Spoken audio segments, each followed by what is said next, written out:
Because there's a conviction that goes with truth or with knowledge. Whenever someone shares something with you, you can deny what they say, but you can't deny the truth in what they said. So the best thing is to never hear the truth. If you never hear the truth, you feel like you're not accountable for it. But once someone shares that with you, now you have the responsibility of knowing. Because with knowledge comes responsibility. So once you know the truth, that truth is there to share something with you that hopefully will change your life, It's a new way of thinking. How do we grow? Because something shifts that causes us to think differently. If you, like, was it that law that if you do what you've always done, you get what you've always gotten? Newton's law of motion. Objects in motion tend to remain in motion. And objects at rest tend to remain at rest unless acted upon by an outside force. That means you'll keep doing the same thing you've ever done until something moves you or nudges you or forces you into a different direction. Or you'll be inactive until something moves you into activity. So oftentimes what I'm trying to share with you is either trying to shift your thinking to something that is positive, a new direction, or trying to move you into action. That's how life changes. But if you do nothing, you stay the same, and you go the same way doing exactly what you've done. And your life becomes predictable. You look at the generations before you, you'll follow in the same way they were. Follow the medical history of any of your family members, and you can read your future if you don't change something. So ultimately, something new has to come in so that some new way of thinking results. New experiences result in new ways of thinking. That results in new habits, new actions, and different outcomes. But something new has to come up against and challenge what already exists. And we have to be receptive, because it's difficult sometimes to accept something when it goes against a long history or goes against a long tradition of how you've always done it. I'm stubborn like that. I hope you're not that way. It's difficult to teach that old dog new tricks, isn't it? But when he learns that trick, it's like, man, he wants to tell everybody about that trick he learned. You know, that's how it is. When you learn something new and you feel great and life changes for you, you want everybody's life to change. We are herbivores and they are carnivores. Now, the reason why I say we're herbivores, because we talk about the diet. We have a diet. Our bodies are designed for plants, meaning leaves, grains, and seeds. Carnivores live primarily from meat. Now, there's mixtures, there's omnivores, and there's combinations of the types, but the two major types are herbivores and carnivores. The anatomy for those are different. Our teeth are short and flat. That's for grinding or crunching our food. The teeth of carnivores are sharp and pointed. That's for tearing and cutting the foods that they eat. We're bipeds, which means that we stand upright. We're meant to gather. We go out, and when there's a guard, we have two limbs we walk with, and two where we carry and gather things, we take it back. We gather our food. Carnivores are hunters. Whatever they kill, they eat right on the spot. They don't tend to drag things back somewhere. Carnivores are designed that way. They chase. That's why they're quadrupeds. They chase. So they have to be agile and quick in order to catch what they eat. And that's how they're designed to function. Another one is digestion. We have a long gastrointestinal tract up to 25 feet.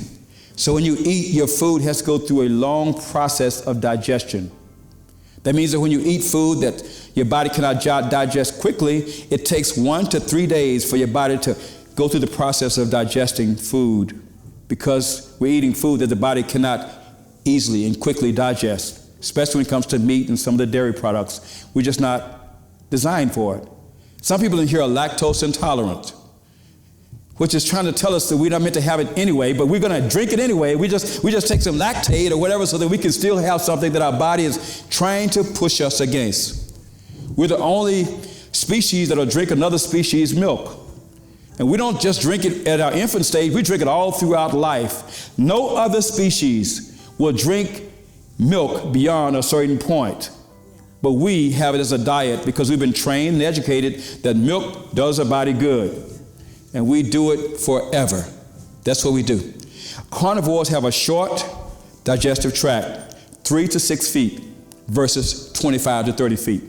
That means that when they eat something, it has a short time where it's within their bodies and then it is gone. The shorter something is in there, the less harm it can do. Whenever food is within you for days at a time, first, your body cannot digest it. And what happens? The food tends to back up. We have these great big bloated bellies because this is just undigestion that's not taking place. So your body cannot store it, it cannot digest it, it cannot assimilate it, it cannot take it through. So our bodies tend to just store it. And that makes us unhealthy because anything that's within us for a long period of time breaks down, creates toxins and poisons, gets into our bloodstream, and affects our brains, our lungs, our heart. Every organ and every tissue is affected by what's in us. So we're meant to have rapid digestion. Grains, the things we're meant to eat, you should be having bowel movements at least 2 to 3 times a day because it's out of you.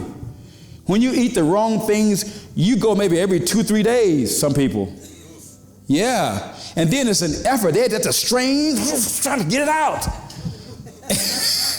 It shouldn't be that hard. Life shouldn't be that hard. It should not be. So another thing about that is we have to cook our foods. If you don't cook the meats and then we cannot chew it, remember we crunch. We tend to chew that way by grinding and crunching our food. And meat is meant to be cut when we eat. That's why the teeth of carnivores, when they chew, they're cutting that meat as they're chewing. Also, they produce enzymes. Get this. Our bodies are basically what's called alkaline. We have acid and alkaline. Our bodies have a pH that's very low in the alkaline range. Carnivores have 20 times more acid in their enzyme than ours. That means that whatever they eat, their body is 20 times more likely to dissolve it and pass it through. We cannot produce enough acid in order to digest the bad foods that we eat. So it sits there.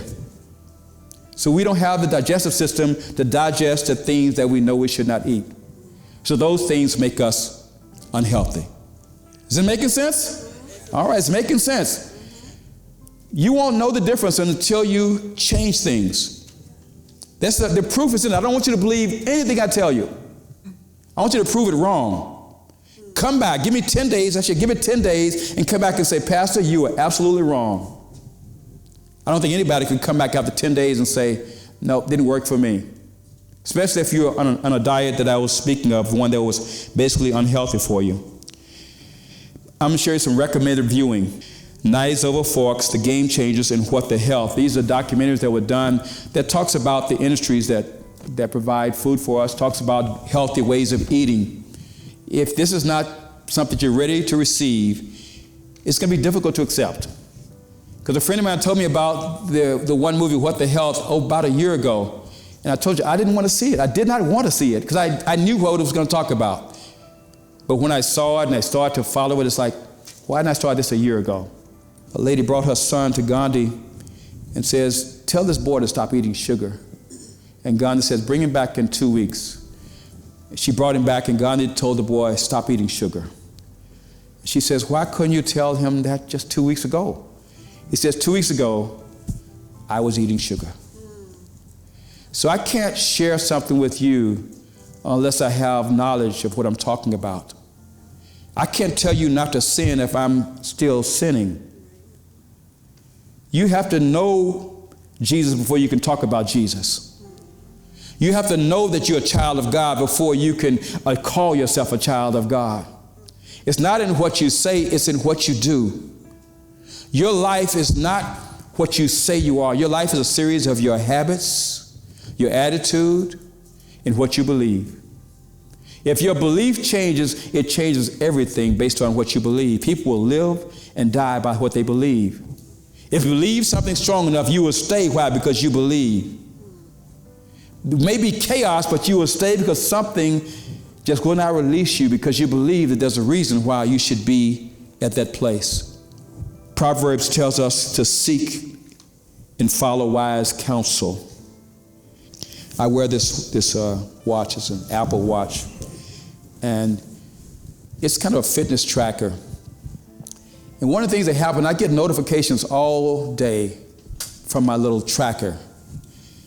It's doing its job, but it's annoying. Because I'm sitting and then it'll get a notification that says it's time for you to stand.